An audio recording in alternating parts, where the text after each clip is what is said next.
When the UK recently decided to involve the Chinese company Huawei in rolling out its 5G mobile network, it simultaneously defied US warnings about so-called national security concerns. It also broke ranks with several allies, including the US, Australia and Japan, which have banned the Chinese telecommunications giant from developing their 5G networks. Some hailed the UK's move as a wise, much-needed boost to the country's digital infrastructure market, especially in the post-Brexit era, where a dynamic economy will be critical. But others accuse the UK of selling out and caving to pressure from China. What is the more objective way to look at it, and what does it mean for UK relations with both China and the US? Joining me for the discussion are Mike Bastin, Senior Lecturer from the University of Southampton, and via Skype, Zhang Fan, Associate Professor at Beijing Normal University. Gentlemen, welcome to The Point. So I just want to read out a little bit from the official statement of the UK government concerning the decision to allow Huawei to be involved in their 5G development, 5G network. It says the decision, of course, is essential. It is essential that these new networks are secure and resilient. That is why the government has undertaken a comprehensive review of the supply arrangements for 5G and full fiber networks. And we have looked at the issue of how to maintain network security and resilience over many months and in great technical detail. We would never take decisions that threaten our national security or the security of our Five Eyes partners. Mr. Bastin, let me go to you. So we have been seeing the British government kind of weighing the pros and cons of this decision for quite some time. Eventually, they make this final decision. How has it been able to reconcile its business and telecom infrastructure development needs with national security concerns, in your eyes? Well, I think as you read out, they have looked at it in great detail for some time and taken a lot of technical advice, and they've publicized that consistently for quite some time. So I think they've made the decision, the right decision, and I think they've come to a conclusion that Huawei is the best, the quality, the best brand out there to help the UK's infrastructure. So I think it really was a technical decision where they went into a lot of detail, and they found that the Chinese provider really is the right choice for the country. And I don't think they were too concerned about security issues all along. I think that's just rhetoric coming from Trump.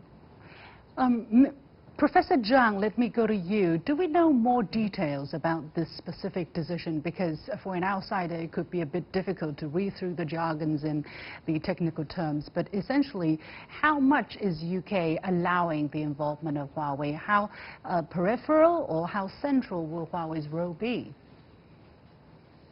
Oh, right. That's actually a very interesting question. So Huawei is excluded from the core network and allowed to do something called the radio access network. So that's called the peripheral. But the words actually doesn't mean exactly what it sounds. So core network sounds very important, but that's really just the switchboards, the servers. It's more computer science, it's more computer network than mobile network. A lot of vendors can do that. So although it's core, it means it handles data, it stores data, so it's important for data security. But in terms of 5G, it's really the radio access network, which Huawei excel at, which is more important, which is why the UK allows Huawei in that part. But those are just antennas, basically. It doesn't really do much with the data. So this actually is kind of a technologically viable option. Yeah. So Huawei seems to have become a symbol for what many are calling a new Cold War, or tech Cold War between China and the US, with countries in Asia, Europe, etc., caught in the middle. Some say the UK has chosen to side with China by this decision in this Cold War, but others are saying this is just a very wise business decision. Mr. Bastin, your take? Well, my take is the latter. I don't think there's any consideration gone into some sort of cozy relationship with China when it comes to trade. I think it was simply looking at the situation, the economics, the technical detail, as your other panelists said, making sure that they get the best provider.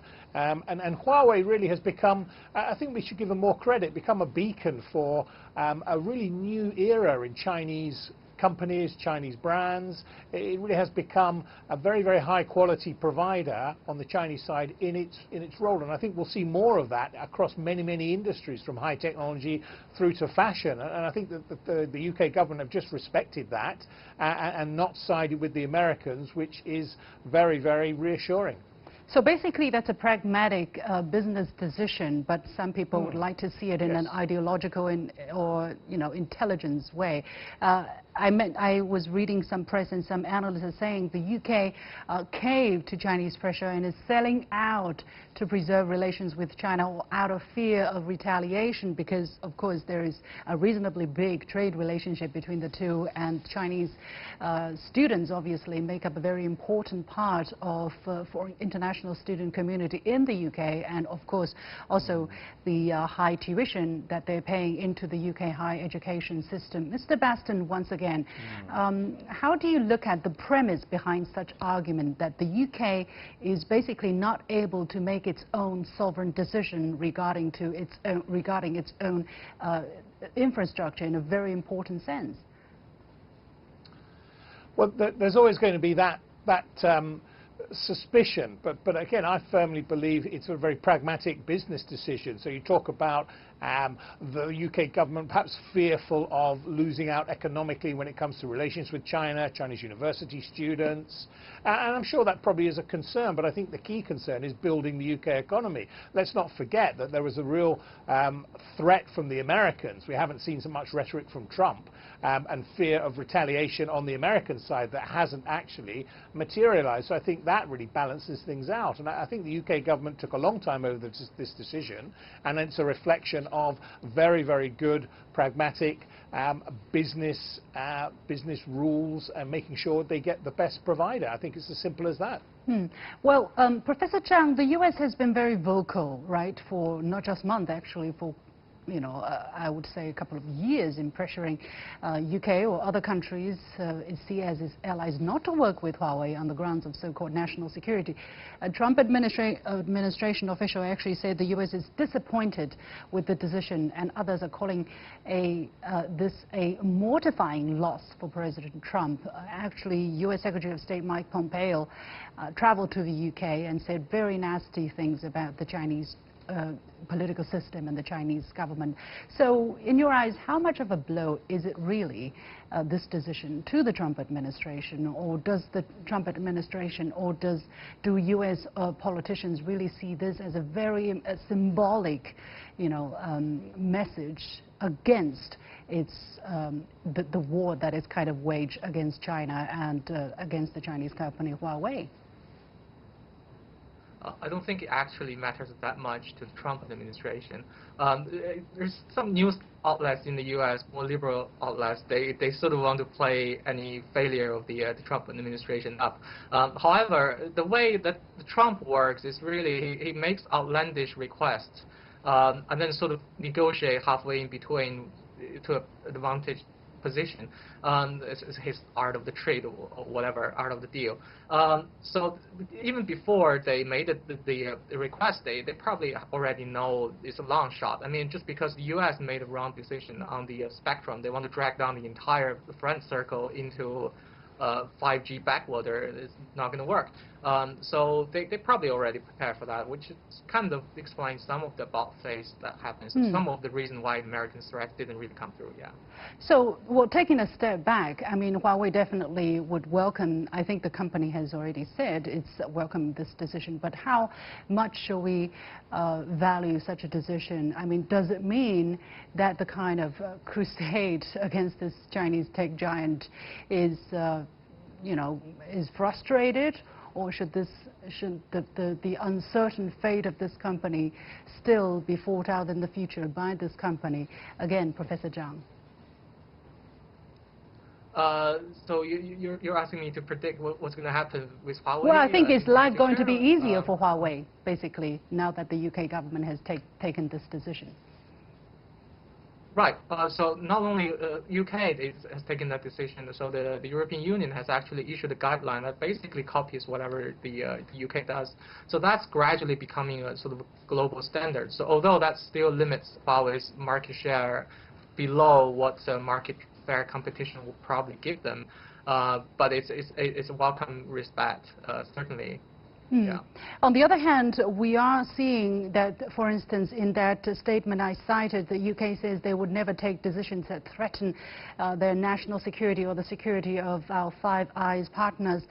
Basically, the latest information tell us that not just the Five Eyes remain committed, but also more countries seems to be joining the alliance in terms of sharing information. For instance, we're talking about Japan, we're talking about, if I'm correct, South Korea and maybe another country.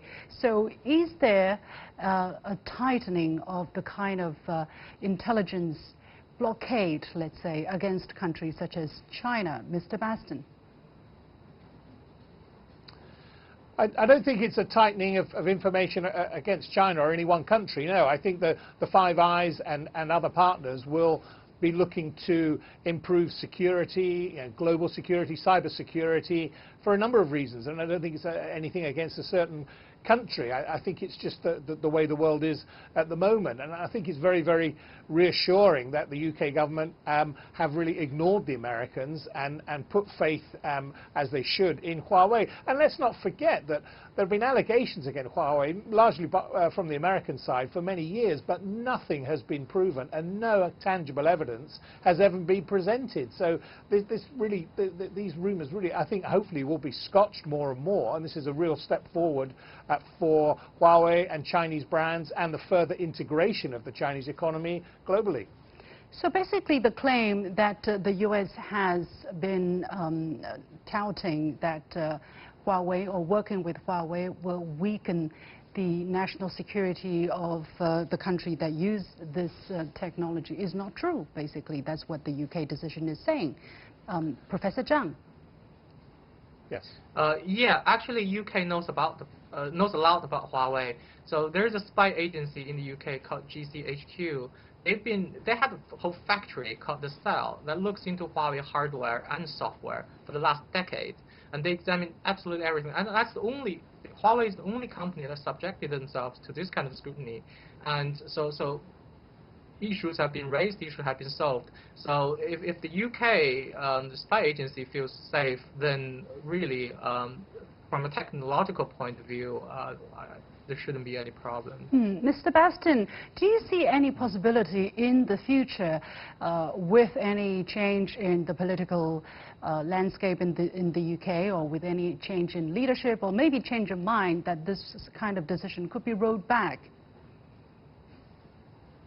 I don't think so. And I think it was, again, even more reassuring, given that many in this country do see the current government, the current leadership of the Conservative Party and Boris Johnson being very, very cozy with the Americans, and with Brexit really looking for a trade deal very soon and very favourable. So to in effect go against the Americans now with the current regime, current leadership, I think it's highly unlikely that perhaps a more liberal, a more centre or centre-left UK government would overturn this decision. And one final point I think it's important to make, I don't think it's got a lot to do with national security. I think the Americans are running scared because they're losing the economic leadership that they had globally, and they fear not just China but other countries becoming more and more powerful economically to their detriment. Do we know, very briefly, Mr. Bastin, do we know who might be involved in the core parts of that 5G movement, 5G development? Do we know yet? I think they have a short list, and they've publicised a little bit of information, but again, I think we don't know for sure, and I think it's not really appropriate to speculate. One thing that they've said, again, the UK government said they will look at it very, very thoroughly, and I don't think they rule any company or any country out. So it really is an open-minded, pragmatic business decision, again, as it was with Huawei. Okay, thank you so much to our guests, Mike Bastin, Senior Lecturer from the University of Southampton, and Zhang Fan, an Associate Professor at Beijing Normal University. And with that, we come to the end of this edition of The Point with me, Liu Xin. As always, you can follow me on Facebook and Twitter using the handle The Point with Alex. Download the application called CGTN to watch the show on your mobile devices, or go to YouTube and look for CGTN The Point. Thanks for watching. You've got The Point.